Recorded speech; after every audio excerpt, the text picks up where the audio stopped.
Everyone's like, what is going on with the refs? And I'm like, I don't know. And you finding me $500 is not gonna. This is the kind of pushback Caitlin Clark's fans had been begging to see from her teammates. And in Sophie Cunningham, they got far more than they expected. Because Sophie wasn't just Caitlin's enforcer, she became every fan's loudest voice and Kathy Angelber's biggest headache. Let me explain. As the 2025 season progressed, you could see Sophie's tolerance for the league's nonsense dropped to zero. Every hard foul on Caitlin, every cheap shot the refs ignored, every fine the league threw at her, none of it silenced Sophie. She doubled down on the referees, on the media, on her old teammates, even on the league itself. Nobody was off limits. And here's the part that should terrify the WNBA. This is only the beginning. This video breaks down Sophie's evolution from Caitlin's enforcer to the WNBA's worst nightmare, with every moment getting more fearless and satisfying. But first, like this video and drop your favorite Sophie moment in the comments. Just the competitor that I am. I'm fierce, I'm sassy. I stick up for my teammates, stick up for myself, and so sometimes I think that's okay to be feisty and to be yourself. What Sophie said there, it turned out to be an understatement. When she joined the Fever, fans were hyped because this team desperately needed what she promised, feistiness. A deterrent to the non-stop cheap shots aimed at Caitlin Clark. But Sophie brought more than just fire. She brought something fans noticed right away. Authentic loyalty to Caitlin.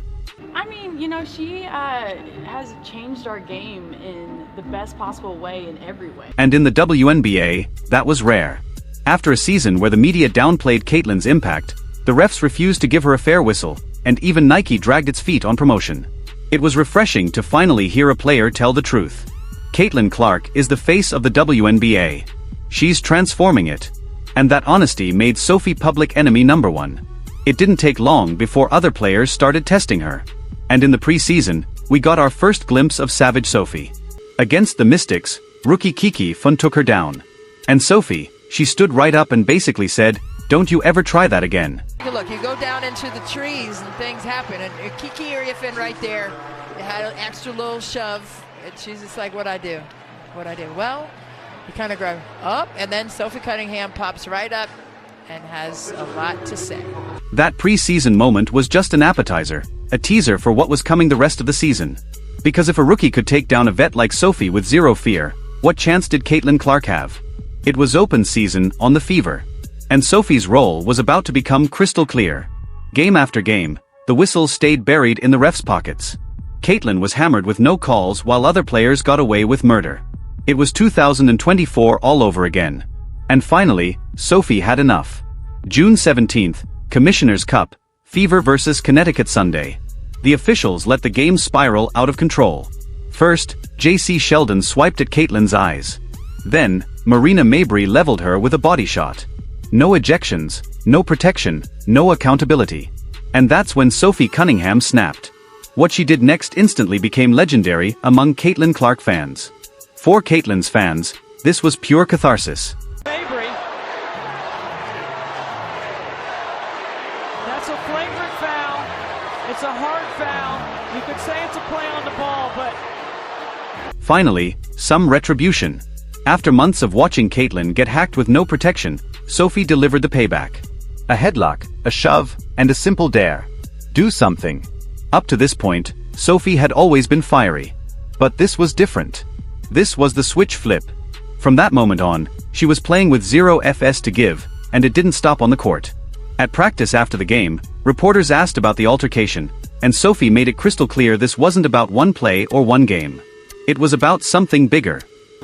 During that, it was just part of the game. I think the refs had a lot to do with that. It was a build-up for a couple of years now of them just not protecting, you know, the star player of the WNBA. And so, at the end of the day, I'm going to protect my teammates. That's what I do, and I'm a team player, so it's all good. Sophie had watched the mistreatment of Caitlin Clark from afar. Now she was living it firsthand, and she'd had enough. That moment cemented Sophie Cunningham as a household name. They bring in Sophie Cunningham. I had no idea. Sophie Cunningham was a black belt at the age of 6. Yeah. Yep. Boom! Wow. I love it. She was the one who finally defended Caitlin Clark. And what happened next was the ultimate display of the Caitlin Clark effect. Fans embraced her instantly. Her jerseys sold out in minutes. Her social media exploded with millions of new followers, and Sophie leaned right into it. She posted a TikTok with a Selena Gomez track, a wink to the JCS Sheldon takedown, and it went mega viral. Her comments were flooded with one message. Thank you for standing up for Caitlyn. It was a multi-million-dollar moment. Overnight, Sophie went from role player to one of the most marketable names in the league. But with every new fan came just as many enemies. The media slammed her retaliation on JC Sheldon while staying silent about Mabber's hit or Sheldon's swipe at Caitlyn. A Change.org petition even popped up calling for her to be kicked out of the league for unsportsmanlike conduct. And then came the WNBA fine, $400. At this point, Sophie was at a crossroads. She could have stayed quiet, let the heat die down, and faded back into being just another scrappy role player. But she didn't. From that moment on, every soundbite got sharper. Every clip more savage, every word more unapologetic. This wasn't just Sophie Cunningham playing basketball anymore. She chose war. And that was the point where she became the WNBA's worst nightmare. Just done. Man, I don't know how excited people are to be going to Detroit or Cincinnati. On July 1st, Sophie took direct aim at the WNBA, blasting its expansion plans. Became the trend. Sophie was the one unafraid to say what everyone else was thinking. And it didn't take long for the fines to start rolling in. On July 18th, she posted a TikTok lip-syncing to a Sabrina Carpenter song, not so subtly calling out the refs for being stupid and useless. The post exploded. Over 1 million views in hours. Fans loved it. But you know who didn't? The WNBA. They hit her with a $500 fine. And honestly, that number was laughable. For most WNBA players, $500 is a decent chunk of their salary. But for Sophie, with endorsement money pouring in, $500 was nothing.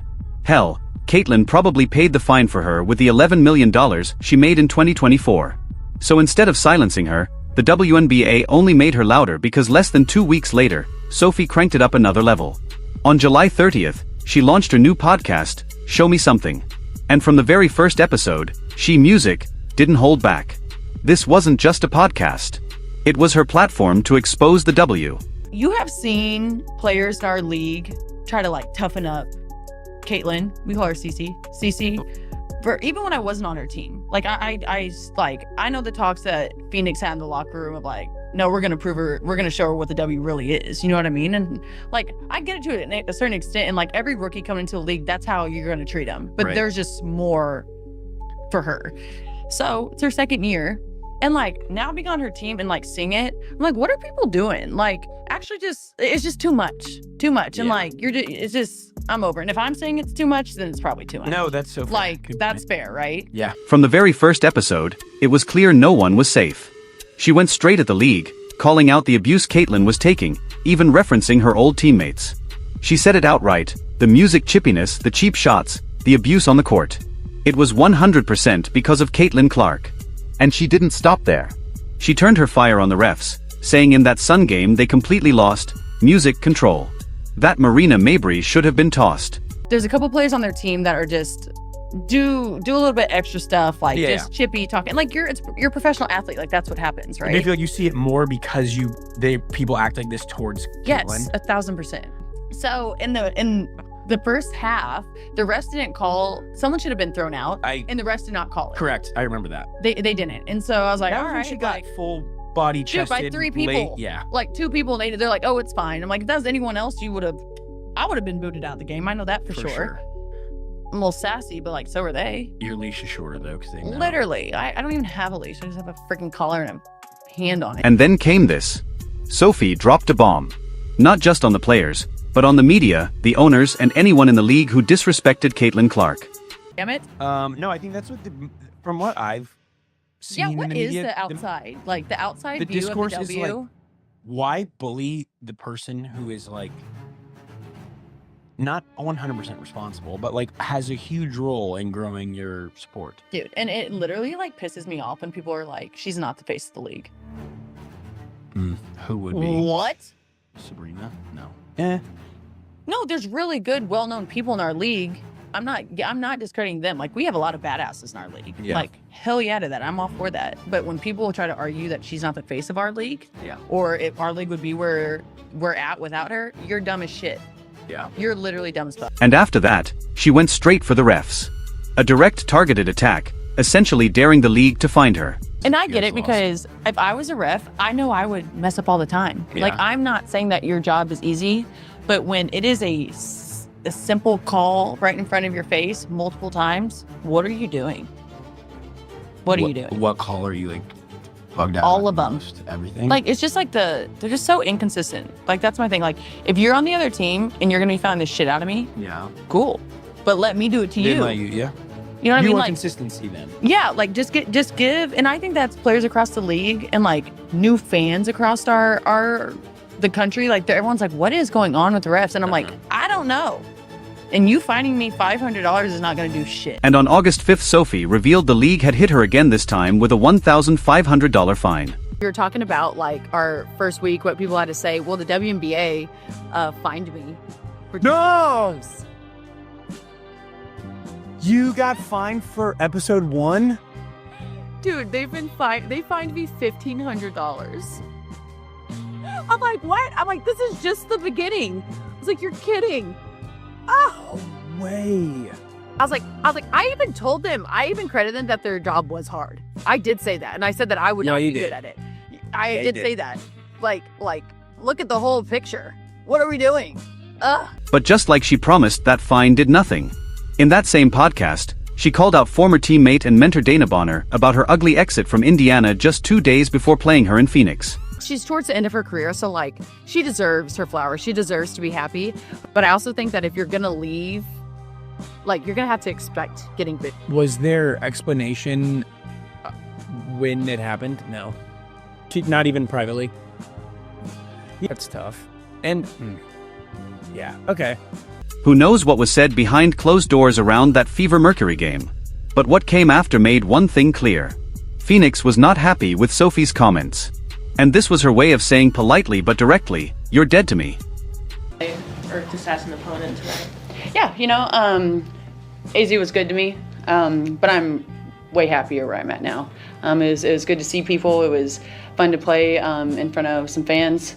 But for me, I'm way happier in Indiana. But then she went full savage mode. Her next act broke one of the unspoken rules of the WNBA. She went after the refs and specifically their white glove treatment of Paige Beckers. On her August 13th podcast, Sophie tore into the officials, saying Paige was getting outrageous special treatment. She didn't sugarcoat it. She didn't hedge.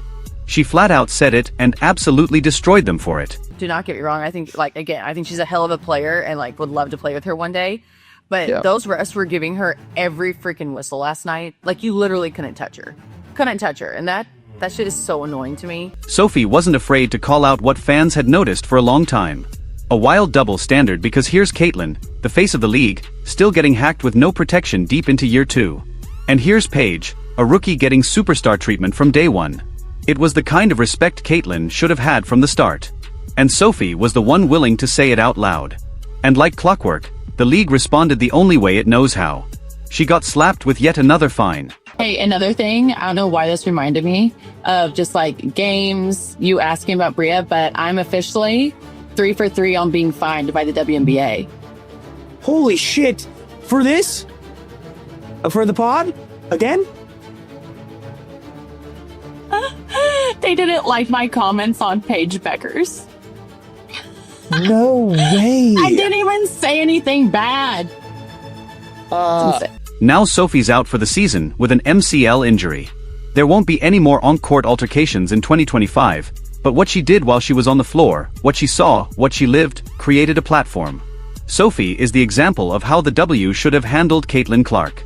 She understood her value. She celebrated it and she defended her at every turn. And with Caitlin's popularity already transcending the entire WNBA and a fanbase who has been called every name in the book, Sophie quickly won the hearts of Clark's fans. She became their bullhorn, saying out loud what they had been thinking all along about how the league treats its biggest draw. That's why her platform isn't like the others. It's pro-women's basketball, but not pro-WNBA. It's not built to polish the league's image. It's music, built to challenge it. The leadership, the referees, the players. And if anything, it's only going to get louder because the fines mean nothing. Every time the league tries to hit her, she just amps it up. And that's the WNBA's worst nightmare. A charismatic player that casual fans actually love, defending Caitlin Clark at every turn, calling out the league with zero fear. And the truth is, the WNBA brought this on themselves. And until they start protecting players, especially the face of the league, Sophie will continue to call them out. If you're still here, Drop a trophy in the comments because you're a winner for sticking it out to the end.